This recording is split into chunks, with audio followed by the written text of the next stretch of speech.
네, 1월 29일 월요일 기도를 돕는 그 사랑 매일 묵상 시작하겠습니다. 우리가 월요일마다 팀 켈러의 기도를 가지고 기도에 대한 내용들을 조금씩 배우는데 배우고 또 시편으로 실습하고 또 배우고 좀 실습하고 이런 과정을 좀 거치면 좋을 것 같고, 팀 켈러의 기도라는 책도 무릎을 좀 꿇고 기도하면서 읽는 것 굉장히 추천합니다. 기도하다가 좋은 문구가 나오면 또 그걸 가지고 묵상하면서 기도하고 하면 좋죠.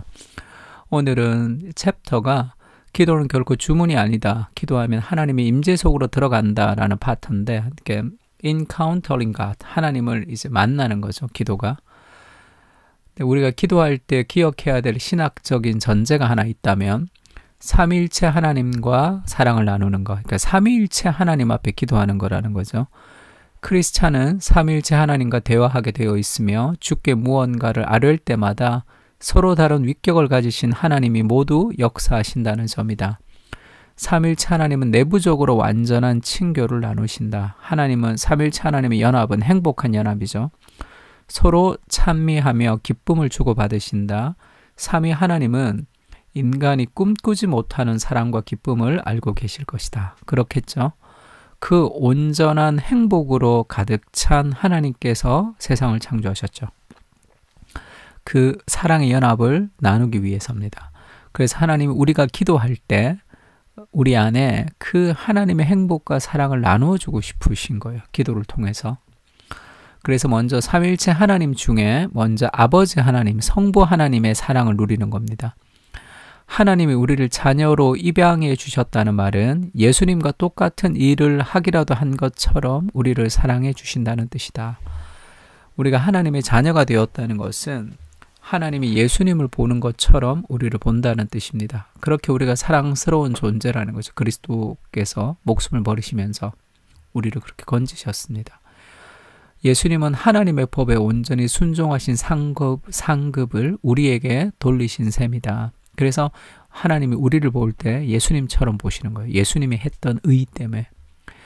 대통령을 만나려면 어떤 권력 기반이 있어야 한다. 그러나 아들은 다르다. 아들은 아무 때나 갈 수 있죠. 아무 때나 전화할 수 있습니다. 기도는 이처럼 친밀한 관계와 아버지의 사랑을 마음껏 느끼고 누리는 방법인 동시에 보살핌을 받고 있다는 확신을 토대로 평안하고 기운찬 삶을 살 수 있는 길이다. 하나님의 아버지 되신, 내 아버지 되시는 그분이 하나님이신 것을 확신하며 기도할 때 우리는 평안과 기운찬, 힘찬 삶을 살아갈 수 있다는 거죠. 내가 하나님의 자녀로서 하나님 내가 아버지 된다는 것을 기억하며 기도할 필요가 있습니다. 두 번째는 이 성령님이죠. 로마서에는 무릇 하나님의 영으로 인도함을 받은 사람은 곧 하나님의 아들이라. 너희는 다시 무서워하는 종의 영을 받지 아니하고 양자의 영을 받았으므로 우리가 아빠 아버지라 부르짖느니라. 성령께서 우리를 하나님과의 친밀함으로 인도하시는 거예요. 아빠 아버지 그렇게 부르짖게 하십니다. 성령이 친히 우리의 영과 더불어 우리가 하나님의 자녀인 것을 증언하시나니. 그 거룩하신 하나님, 모세가 그 하나님의 영광을 보지 못하고 등만 보았던 모세마저도 그 거룩하신 그 하나님을 우리가 아빠라고 부를 수 있다는 것은 엄청난 특권이죠. 성령께서 우리를 그렇게 인도하시는 거예요. 아빠라고 얘기할 때 이것은 긴급 구조를 요청하는 것이 아니죠. 절박하고 조마조마한 심정으로 도박을 벌이는 분위기도 아니죠. 성령님은 우리와 하나님의 관계가 공로에 의지하지 않는다는 것을 보여주죠. 아빠 이렇게. 성령님은 마땅히 구할 것을 우리에게 대신하여 탄식하시는 분이시고, 기도라는 것은 한 사람 한 사람의 삶을 하나님이 원만하게 이끌고 계시며 나쁜 일들도 결국 유익한 열매를 맺으며 좋은 선물들을 결코 거둬가지 않으실 뿐 아니라 앞으로 더 멋진 미래가 찾아오리라는 점을 또렷이 확신시켜주는 중요한 도구다. 이것이 기도죠. 아빠라고 부를 때 오는 그런 안정감입니다. 그리고 예수님이 우리를 위해서 중보하시죠. 하나님이 우리의 아버지가 되셔서 기도를 들으시고 성령께서 우리에게 아빠 아버지라 부르게 하시며 그리스도가 우리를 위해서 중보하시는 거죠. 아리스토텔레스는 신과 인간의 우정을 쌓는 것이 불가능하다고 말했습니다.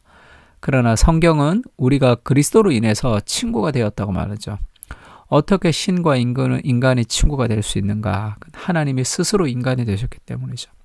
우리와 똑같이 되셔서 우리가 당하는 고난을 주께서 친히 겪으셨습니다. 우리가 얼마나 힘든지, 얼마나 고통스러운지를 우리가 당하는 고난을 친히 겪으셨던 예수 그리스도께서 우리를 다 이해하시고 우리를 이해시키시는 분이시다. 그렇게 우리가 예수님의 중보를 생각할 수 있습니다. 그리고 이 제목이 너무 좋죠. 원래 소제목은 이렇지가 않은데 번역을 좀 재미있게 한 건데 그래도 이 제목은 너무 좋은 것 같아요. 기도는 행복해지는 수단이 아니라 행복 그 자체죠. 기도라는 것은 교리를 경험으로 바꾸어 놓습니다. 크리스찬은 기도를 통해 하나님의 임재를 실감하며 주님의 기쁨과 사랑, 평화와 확신을 공급받죠. 그리고 한 발 더 나아가 마음가짐과 행동과 성품이 달라집니다. 그것이 기도의 목적이죠. 그래서 우리는 기도가 encountering, 그 하나님을 만나서 하나님과 교제하고 하나님을 누릴 때 그 만남 그 자체가 복이죠. 만남 그 자체가 복입니다. 그와 만나서 무언가를 얻는 게 아니라 만남 그 자체가 복이잖아요. 뭐 BTS를 좋아한다는 사람이 뭐 BTS의 뭐 이 정국이를 좋아한다고 했을 때 정국이를 따로 만났어요. 그러면 뭐가 좋아? 정국이가 가지고 있는 선물 하나 받는 게 좋아요? 그와 같이 있는 게 좋잖아. 같이 있고 대화하고 그가 나를 안다는 것이 그거는 뭐 너무너무 감격스러운 일 아니겠어요? 그걸 만약에 좋아하는 아미가 있다면 기도도 마찬가지죠. 온 우주를 창조하신 그 하나님께서 우리를 만나시고 우리와 함께 하시는 그 과정 자체가 행복인 거지. 그렇게 같이 있는 것 자체가. 그 행복을 누리면서 우리는 변화되어 갑니다. 기도는 행복해지는 수단이 아니라 행복 그 자체죠. 오늘 기도할 때 그때 나와 함께 하시는 하나님을 느끼는 그 순간 그것이 복이잖아. 기도 그 자체가 복인 거죠. 기도를 통해서 삼위일체 하나님과 풍성한 사랑의 관계를 누리게 하여 주시옵소서.